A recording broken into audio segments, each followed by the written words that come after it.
കടയിൽ സ്വർണം വാങ്ങുന്നതിനായി ആളുകൾ എത്തുന്നത് വളരെ കുറവാണ്.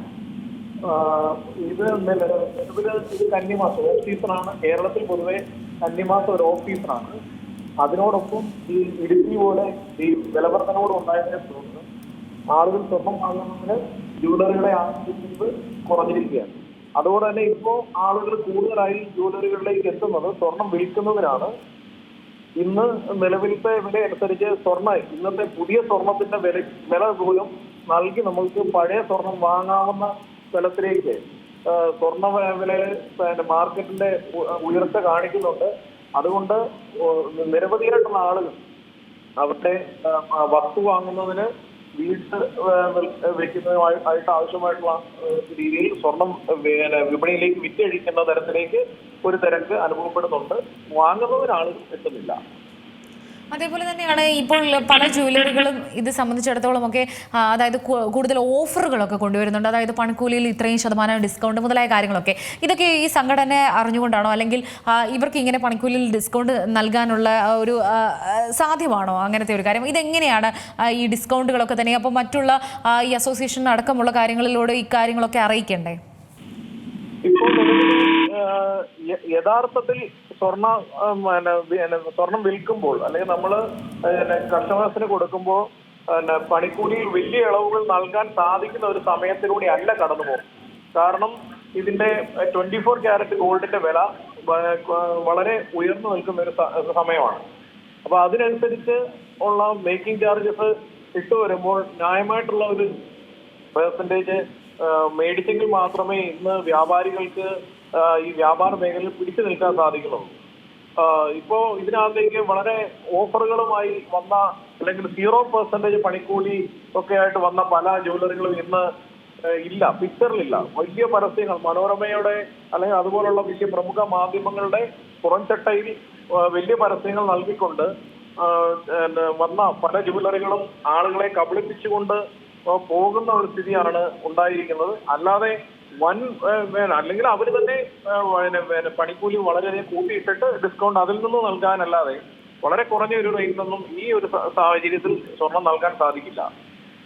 അതേപോലെ തന്നെ ഈ പണിക്കാർ, അതായത് ഈ സ്വർണ്ണ വ്യാപാരികളെ പോലെ തന്നെയും ഇത് പണിയുന്ന ഒരുപാട് വ്യക്തികളുണ്ട്. അപ്പോൾ ഇവരൊക്കെ തന്നെയും വളരെ അവർക്കൊക്കെ നഷ്ടമുള്ള ഒരു സമയം തന്നെയാണ്. കാരണം ഈ വലിയ വലിയ ആഭരണങ്ങളൊക്കെ തന്നെയും ഈ ഹാരം പോലെയുള്ള കാര്യങ്ങളൊക്കെ ചെയ്യുന്ന ആളുകളുണ്ട്, അതിൽ എക്സ്പേർട്ടായുള്ള വ്യക്തികളൊക്കെയാണ്. പക്ഷേ ഇപ്പോൾ ഇത്രയും പവൻ കൂടുതലുള്ളതൊന്നും തൂക്കം കൂടുതലുള്ളതൊന്നും ആളുകൾ വാങ്ങുന്നില്ല. ഈ ലൈറ്റ് വെയിറ്റിലേക്കൊക്കെ പോകുമ്പോൾ ഈ സ്വർണം പണി നടത്തുന്ന ആളുകൾക്കൊക്കെ തന്നെയും അവർ നിർബന്ധിതരായിരിക്കുകയല്ലേ ഈ മാറ്റി പണിയാനൊക്കെ തന്നെ. അപ്പോൾ അവരുടെ ആ ഒരു കഴിവൊക്കെ തന്നെയല്ലേ അവിടെ ഇല്ലാതാകുന്നത്? യഥാർത്ഥത്തിൽ സ്വർണ്ണ പണിക്കാരെ സംബന്ധിച്ച് അവർ വളരെ വലിയൊരു പ്രതിസന്ധിയിലൂടെ കടന്നുപോയിക്കൊണ്ടിരിക്കുന്നത്. കാരണം വളരെ അഡ്വാൻസ് ആയിട്ടുള്ള മെഷീനറികൾ വന്നതോടുകൂടി സ്വർണ്ണ പണിക്കാരെ സംബന്ധിച്ച് അവരൊരു ചെറിയൊരു ആഭരണം പണിയണമെങ്കിൽ തന്നെ ഒരുപാട് സമയവും മെനക്കെട്ടാൽ അവരുടെ ആ ബുദ്ധിയും എല്ലാം ഉപയോഗിച്ചതിന് ശേഷം അവരുടെ വൈദഗ്ധ്യം ഉപയോഗിച്ച് മാത്രമേ അവർക്ക് ഈ ആഭരണങ്ങൾ നിർമ്മിക്കാൻ സാധിക്കുള്ളായിരുന്നു.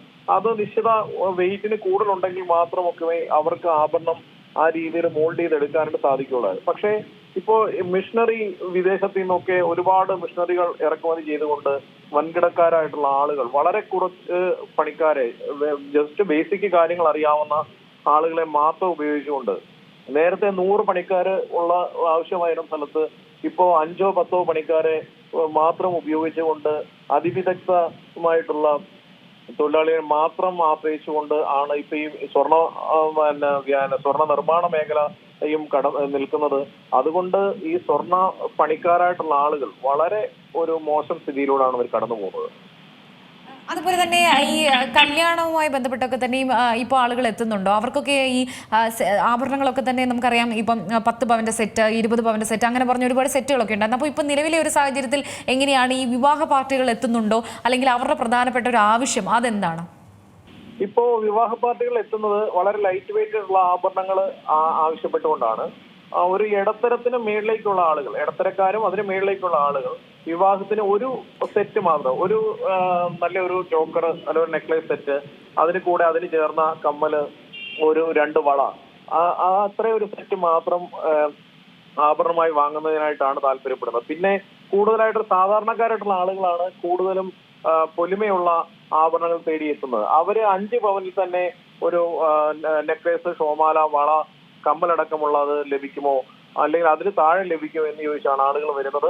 ഇപ്പൊ വിവാഹത്തിന്റെ ഇതിലേക്ക് വരുമ്പോഴും നേരത്തെ ഇത്ര പവൻ ആഭരണങ്ങൾ നൽകുമെന്ന് പറയുന്ന അതിൽ നിന്ന് വ്യത്യസ്തമായിട്ട് ഇപ്പൊ ഇത്ര രൂപയുടെ സ്വർണം എന്ന തരത്തിലേക്ക് മാറി.